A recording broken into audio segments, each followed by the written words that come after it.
between deception and self-deception sometimes. But whatever it is, Paul Wolfowitz, for example, you know, he may talk about terrorism and this and that, but it's easy to find a paper trail of his deep commitment, socially, personally, intellectually, his close relationships with Israeli generals and political figures and all that. You know, if he says he's not interested in Israel, then he's really, that's his But how do you fault. explain the complicity of America's, you know, non-Jewish political establishment, leadership, whatever, from the president down, with their going along with this campaign of at least partial deception? It's an amazing thing that's going on here. Certainly when you had 9/11, it opened the door. It allowed us to, it allowed people to do things that they didn't before. And people said that, like Paul Wolfowitz said, you know, without that, they wouldn't have been able to do this. But you've had, and I think you have to look at some certain non-Jews. In this case, Dick Cheney. I mean, he's critically important to the success of the neocon thing. Without him, I don't think it would happen.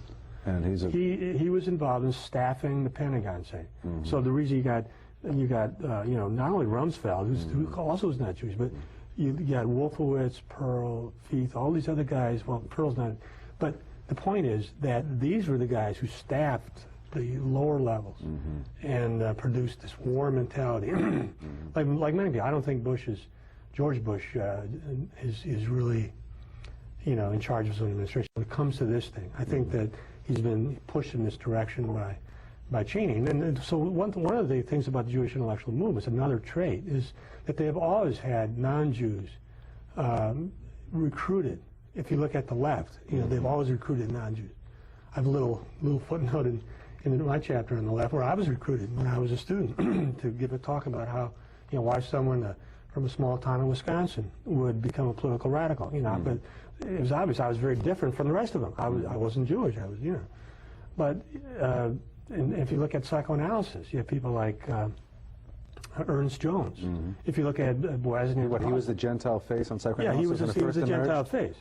And Dick Cheney sort of. What about of. Gus Hall? Did Gus Hall fill that niche in the communist movement here in the United States? And there were a whole lot of leftists like that. They were constantly being brought in to have very visible positions in leftist movements. So the Jewish nature of the. Yeah, but if you're a Jew and you want to appeal to non-Jews, what do? You don't have a lot of Jewish people. You have sympathetic non-Jews, and that was true in the Soviet Union. That non-Jews who liked Jews, got along with Jews for one reason or another, made alliances, were brought in these movements. I mean, there are a lot of reasons why non-Jews are going to do these things. You know, ranging from deeply held personal beliefs to you know, it's certainly good for their career. I mean, you think about someone. If you get into this neoconservative group, you know, you're going to have major outlets in the media. Your books are going to be published. You're going to be reviewed in the New York Times. Everything's going to be wonderful. But I'm not saying that Cheney's like that, but he has a long association with these neocon think tanks going back 20 years. This is not something that just happened. And if people had been paying attention in the year 2000 in this election, which I wasn't, but if people had been paying attention, they would have noticed this. You know, that Paul Wolfowitz was in line to be the second in command at the Pentagon. You know, that's huge, because if you knew Wolfowitz, you'd know what was going to happen. Now, a question, we've obviously covered radical left politics, Marxism, and related subjects. Anthropology, Franz Boas. He's not a household name, but he's a pivotal figure in modern anthropology. Tell us who Franz Boas was and what were his discoveries. Franz Boas was well, I don't think he had any discoveries. That's the problem. Most of these theories, they're not, you know, they're built. Theories, let us say. He was a Jewish guy from Germany. He was brought up in a sort of radical family. He's politically radical. What years? Socialist. He was probably born around 1850. Whatever. So it was around the turn of the century. Around there. So he came to this country, became established eventually at Columbia University. And what he did was he gathered around him at Columbia all these students, churned out PhDs, and they put them in the top anthropology departments around the country. So by the 1920s, he and his students absolutely dominated American anthropology. And what were they? They had a theory. You know, race does not exist. That you can't talk about, you know, different cultural levels That was the main message. It was essentially an attempt to say that there are no differences between Europeans and their wonderful civilization versus someone in the outback, Samoans or whatever. In Samoans or whatever, that they're the same. Everybody's the same. But these cultures, and if there are differences, it's totally a matter of culture. Culture produces, so Margaret Mead went down to Samoa, and she said that they live in a paradise down there, and they're much more rational when it comes to sexual mores. They don't have any rape. Everybody's happy. It turns out, anthropologists went back there and said that they didn't find the same society, that there was rape, and that there's a lot of oppression of women and so on. So it was a story that was propagated. Was it used to deconstruct a sense of white superiority? Absolutely. That was prevalent at that time? That's exactly it. When Margaret Mead, when Bo as a student, Margaret Mead came back, she had a story that would do exactly that. Say that the Western sexual mores were essentially messed up. That you should learn from these more primitive people, that they know how to run these things, and in some ways their cultures are superior to yours. And did it, like Marxist ideology, make an exception for Jews within the anthropological context here, or was it just ignored? I don't know that they ever talked about Judaism much. I suppose they would have just talked about cultural relativism, that it's just another culture. Right, I see. There are no genetic differences and so on. But yeah, it's one other thing about them is that they were on the political left too, and that's the thing about those movements I discussed in culture critique. And I didn't talk about the neocons and culture critique, but the ones I did were on the left. I mean, all of them, including Boas. I mean, he was a socialist. He was very sympathetic. He was involved in these sort of communist sympathizers in the 1930s. I mean, during the 1930s, the American culture was very strongly influenced by the Communist Party. And you had people like Boas who were fronting these groups and giving them respectability. So they were on the far left. And that then fed in the Civil Rights Movement after the war. The American Anthropological Association made statements, saying there's no such thing as race, and that sort of thing. And have Boas's ideas, were they used to change immigration policy? Absolutely. He was quoted, during in 1965 when the gates finally fell, and actually quite a long time before that by the people who opposed the immigration law of 1924. They would often quote Boas saying, there's no such thing as race. We have no reason to keep anyone out. If the Africans will make just as good American citizens as anybody else, and that it's racism to favor the peoples of northwestern Europe, which the previous laws did. They didn't, in a way, they didn't really favor it, because what they did was establish an ethnic status quo. They say the people who voted for the law of 1924 basically said, we like the country the way it is. We like the people in the proportions that they are. We're not going to try to get rid of blacks. We're not going to try to get rid of Jews. We're just going to leave it the way it is. But Boas and others worked against that. They wanted to they wanted to get more. They wanted to have more third world immigration. Again, my view has been that one of the constants of 20th century Jewish immigration, of Jewish intellectual movements, has been to lessen the power of Europeans in America. And why is that? And because they felt that that power represented a threat to them, and especially in the long run. They wanted to have the United States become less Christian, less European. White European. Yeah, why is that?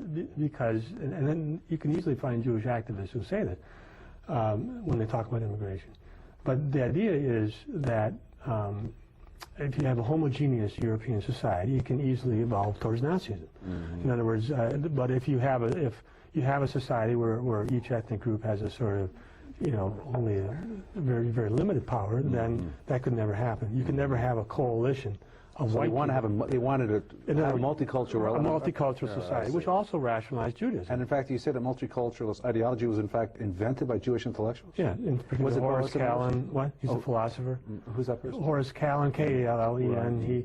He's very famous. He was a Zionist. He was very strongly identified Jew himself, and he didn't like this melting pot idea, which actually was advanced by an earlier generation of Jewish intellectuals. But Kallen, liked the idea that the United States would be composed of these groups, of ethnic groups that would sort of stay separate, like Jews have always had. So it makes the United States safer for people to be Jews if there's not a large dominant white majority. Absolutely, because again, when Jews came to this country, they saw American culture in negative terms, and it looked too much like Nazi Germany. Maybe it was too white.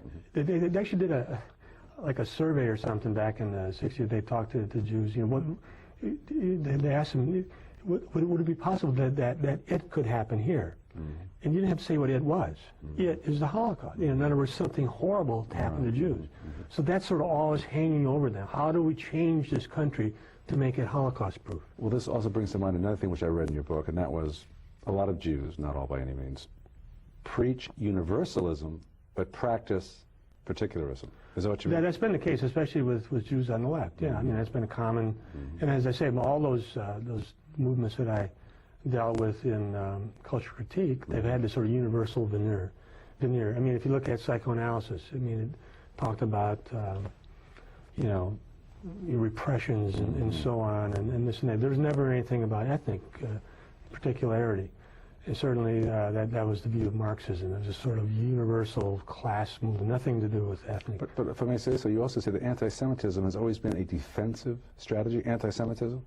Well, I wouldn't say always, but I would say that the major anti-Jewish movements throughout history have been, had been the result of real conflicts of interest. And so you're describing, unfortunately, warfare that breaks out between Gentiles and Jews periodically, and it's called anti-Semitism, but obviously it's a two-way street. Is that what if you look at the Inquisition, for example, I wrote a book called Separationist Contents, and it deals with various anti-Semitic anti-Jewish movements, and all of them were deeply involved with Jewish domination of one kind or another. The fact is that Jews are an extremely talented group. They're more intelligent than Europeans. They're the highest measured IQ in the world. These are the Ashkenazi Jews. I'm talking specifically about Ashkenazi Jews. But the Sephardic Jews, what happened in Spain is really remarkable. I mean, in the 15th century, there were these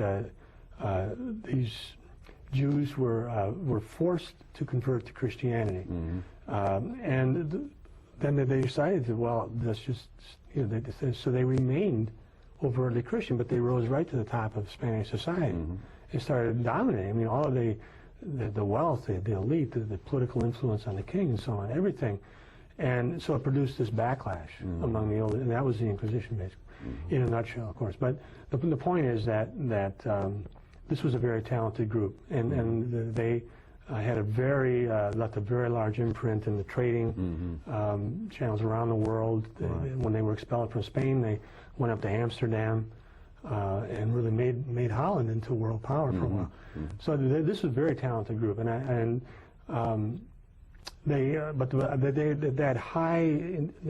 extremely talented intellectual elite did not survive really into the 20th century. But the Ashkenazi Jews did, and they had a huge population explosion in Eastern Europe.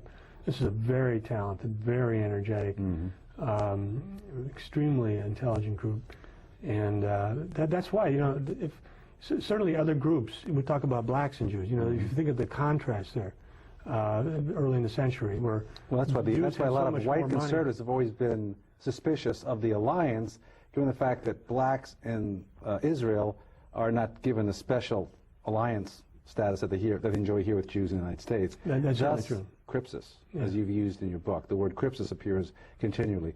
Is that what you often allege? Well, especially in times past, that has been a theme. Jewish crypsis, it was very important in the Spanish Inquisition period, because these people were overtly Christians, and they